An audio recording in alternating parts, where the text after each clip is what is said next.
Salut, c'est Patrick et on est de retour au coin de la bulle pour une nouvelle présentation de 5 livres. Tout de suite, notre album jeunesse. On a un peu hésité, mais finalement on a essayé de vous présenter Cornebidouille. Alors pourquoi on a hésité? Pas parce que l'album n'est pas bien, au contraire, on trouve qu'il est très très bien, mais Cornebidouille c'est devenu un classique qui est assez connu, et du coup on avait un peu peur que la plupart d'entre vous le connaissent, mais on s'est dit que justement il y avait des chances pour que certains d'entre vous ne le connaissent pas encore, et ce serait dommage de passer à côté parce que c'est vraiment un très très bon album. Alors dans Cornebidouille, en fait, on va suivre les aventures de ce petit garçon qui s'appelle Pierre. Donc Pierre qui n'aime pas du tout manger de la soupe. Jusqu'ici, rien de très particulier. Et en effet, comme beaucoup d'enfants, il a son père qui n'arrête pas de lui dire qu'il est important pour lui de manger de la soupe et qui va jusqu'à le menacer en lui disant que s'il ne mangeait pas de la soupe, eh bien une sorcière allait venir pour lui faire du mal. Bien sûr, Pierre n'y croit pas du tout, sauf que dans Cornebidouille, eh bien c'est vrai. Il va y avoir une sorcière qui va venir pour essayer d'intimider Pierre. Et donc va commencer alors toute l'histoire de l'album qui est assez drôle, où Pierre en fin de compte va pas se laisser véritablement intimider par la sorcière et va, comme vous le voyez, prendre ça de façon un peu nonchalante. Et donc il va y avoir des dialogues assez drôles entre la sorcière qui va essayer de lui faire peur et Pierre qui finalement n'en a pas grand chose à faire et qui veut juste rester tranquille. Donc ce qu'on aime bien dans cet album, justement, c'est ça, c'est ce côté un peu drôle et léger qu'on va retrouver tout au long et qui est bien amené avec des dialogues qui font rire les enfants parce que Pierre fait des petites répliques un peu rigolotes, il parle pas très bien, on va dire, à la sorcière et ça fait toujours rire. Donc c'est vraiment un album qui va plaire aux enfants pour ce ton léger et décalé. En plus de ça, ce qui est sympa dans Cornebidouille, c'est que si l'enfant aime bien, il y a plusieurs tomes en fait, c'est une série, il y a déjà 5 tomes différents. Donc l'enfant va pouvoir retrouver comme ça le personnage de Pierre, le personnage de la sorcière régulièrement et donc va pouvoir s'attacher comme ça à l'histoire qui va se mettre en place. Donc encore une fois, Cornebidouille, c'est une série qu'on trouve vraiment sympa, qui est d'ailleurs très reconnue, comme on vous le disait au début. C'est quelque chose qui va être étudié en maternelle, qui va être vu par beaucoup de familles, qu'on trouve facilement en bibliothèque. Et du coup, si vous ne le connaissez pas encore, vraiment, ça vaut le coup de se pencher dessus et de le partager avec votre enfant parce que très certainement, ça va lui plaire. Donc n'hésitez pas à lire avec votre enfant Cornebidouille.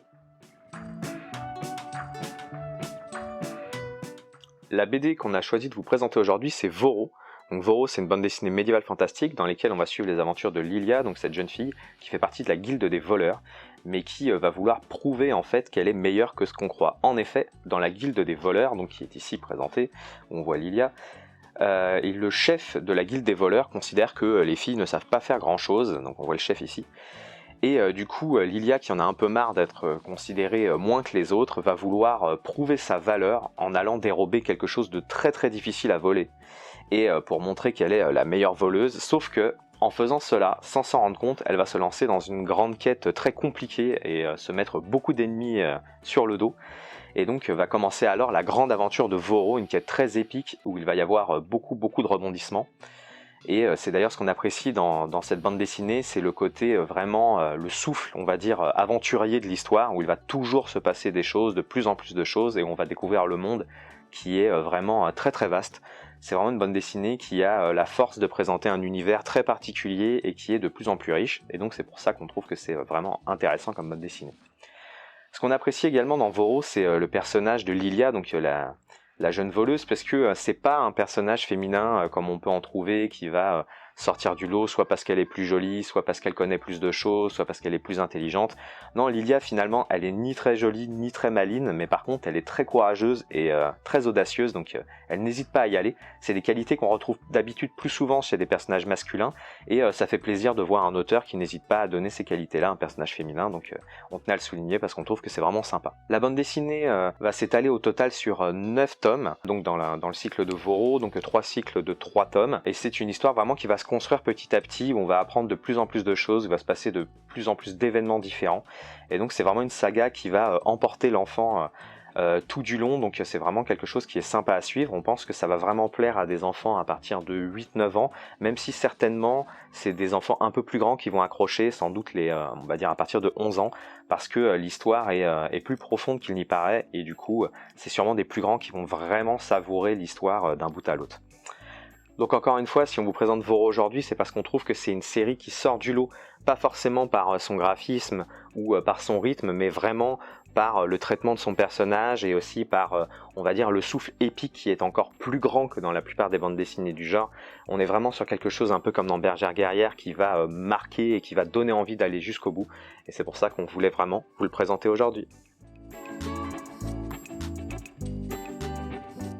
Le manga d'aujourd'hui, c'est Asadora. Donc Asadora, c'est un manga de Naoki Urasawa qui est très connu pour avoir fait Monster. Donc Monster, c'est une série qui n'est pas du tout pour les enfants, mais n'ayez crainte, Asadora peut être lu à partir de 9-10 ans sans aucun problème. Donc dans Asadora, on va suivre les aventures de Asa, donc une jeune fille qui vit dans le Nagoya des années 50-60 et qui va devoir partir en plein orage chercher un médecin parce que sa mère est en train d'accoucher, donc il va y avoir besoin d'un médecin pour aider le bébé à venir au monde. Sauf que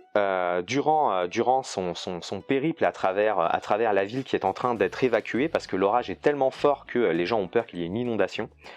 Asadora va tomber sur un étrange personnage qui est ce vieux monsieur qui est en train de voler en fait dans les maisons. Il profite du fait que tout le monde soit parti pour rentrer dans les maisons et voler. Asa, qui est une jeune fille qui n'a pas peur, va tout de suite lui courir derrière pour essayer de l'empêcher de voler. Sauf que, pas de chance pour elle, eh bien la réaction du vieux bonhomme, ça va être de la prendre en otage. Il va essayer de la tenir, ne sachant quoi faire face à elle, il va la retenir prisonnière. Et là va commencer une étrange histoire entre ces deux personnages qui vont commencer à discuter entre eux et qui vont découvrir que finalement ils s'apprécient plus que ce qu'ils ne pensaient. La force de Asadora, c'est de présenter des personnages qui sont tous très attachants et qui surtout ont tous plus de profondeur qu'il n'y paraît de prime abord. C'est vraiment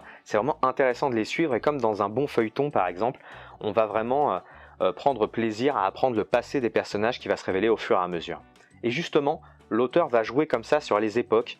alternant notre époque actuelle et le passé, montrant les personnages qui vont comme ça grandir petit à petit et faire des parallèles avec ce qui se passe aujourd'hui pour construire une histoire qui va être beaucoup plus intrigante qu'il n'y paraît de prime abord. Asadora, c'est vraiment une série qui va nous accrocher tout au long des tomes parce que en fait justement on va chercher à savoir ce qui se passe vraiment, quelle est l'intrigue qui est derrière toutes ces petites histoires qui ont l'air un peu anodines mais qui finalement révèlent quelque chose de plus grand qui se prépare. Même si l'auteur prend son temps, on sent qu'il va y avoir un grand dénouement, quelque chose de vraiment grand au final. Donc pour l'instant il y a 4 tomes d'Asadora, on vous présente ici le premier. C'est vraiment un manga qui est très sympa à lire et qui d'ailleurs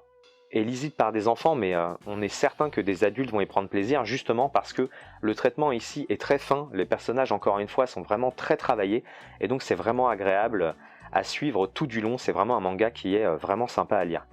Donc Asadora, pour tous les fans de manga qui apprécient non seulement les belles illustrations mais aussi les belles histoires, est vraiment à ne pas manquer, donc c'est pour ça qu'on voulait vous le montrer aujourd'hui. Le roman qu'on a voulu vous présenter aujourd'hui, c'est Frost Heart. Donc Frost Heart, c'est les aventures de Cendre, donc ce petit personnage qui vit dans un univers enneigé, dans un village perdu entouré par les monstres, et qui a la particularité d'être un orphelin doté d'un pouvoir spécial. Donc lui, il est capable en fait, par le chant, de comprendre les monstres. C'est-à-dire qu'il est ce qu'on appelle dans l'univers de Frost Heart un tisseur de chansons. Donc c'est-à-dire que quand il chante, il a la faculté de rentrer en communion, on va dire, avec les monstres et de les comprendre, ce qui n'est pas sans justement lui attirer des problèmes parce que les autres personnes du village trouvent ça inquiétant, voire dangereux, et d'ailleurs on lui interdit de chanter. Donc le problème de Cendre, c'est qu'un jour il va avoir des problèmes justement avec les monstres et par réflexe, on va dire, il va se mettre à chanter pour essayer de calmer les monstres et ça va lui attirer en fait les défaveurs de l'ensemble du village. Il va se sentir plus que jamais exclu. Il va d'ailleurs se retrouver comme ça un petit peu à part et la personne qui s'occupait de lui jusqu'ici ne voudra plus s'occuper de lui et donc il va être confié à un Yeti qui va faire un peu son éducation de chasseur, donc un Yeti qui est assez sympathique mais qui est très bourru, donc Cendre ne va pas se sentir très à l'aise. C'est pour ça que dès qu'il en aura l'occasion, Cendre va quitter le village à bord d'un navire des neiges, donc un grand bateau d'éclaireurs, donc des personnes qui vont de village en village ainsi, et il va partir dans ce navire avec l'objectif en fait d'essayer de retrouver ses parents.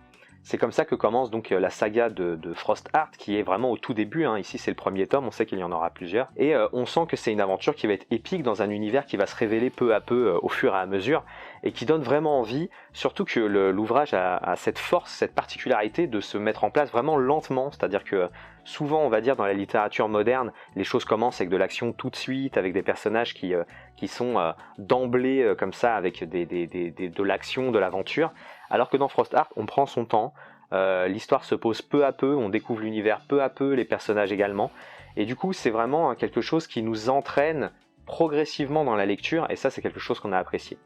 Ce qu'on a aimé également dans Frost Art, c'est tout simplement l'édition en fait. On trouve que le livre est joli, et on trouve aussi qu'il y a un vrai effort sur les illustrations. Il y a beaucoup d'illustrations dans le livre, beaucoup plus que dans un roman habituel. En plus, les caractères sont bien espacés, la maquette est vraiment jolie, donc ça donne vraiment envie de lire, et ça c'est vraiment un gros atout quand on veut faire lire les enfants, que d'avoir comme ça une édition qui est aussi soignée et qui donne envie de se plonger dans le livre. Donc si on a tenu à vous présenter Frost Art aujourd'hui, c'est pas forcément pour son originalité, parce qu'en effet, des histoires d'enfants orphelins comme ça, on en trouve finalement pas mal, mais c'est surtout parce qu'on trouve que c'est un livre qui est très bien fait, avec un texte qui se met bien en place, avec encore une fois une édition qui est sympathique, et c'est pour ça que nous, on avait envie de le mettre en avant aujourd'hui. Alors aujourd'hui, on a choisi de vous présenter une nouvelle série, donc la série Tu es le héros, donc une série de livres-jeux.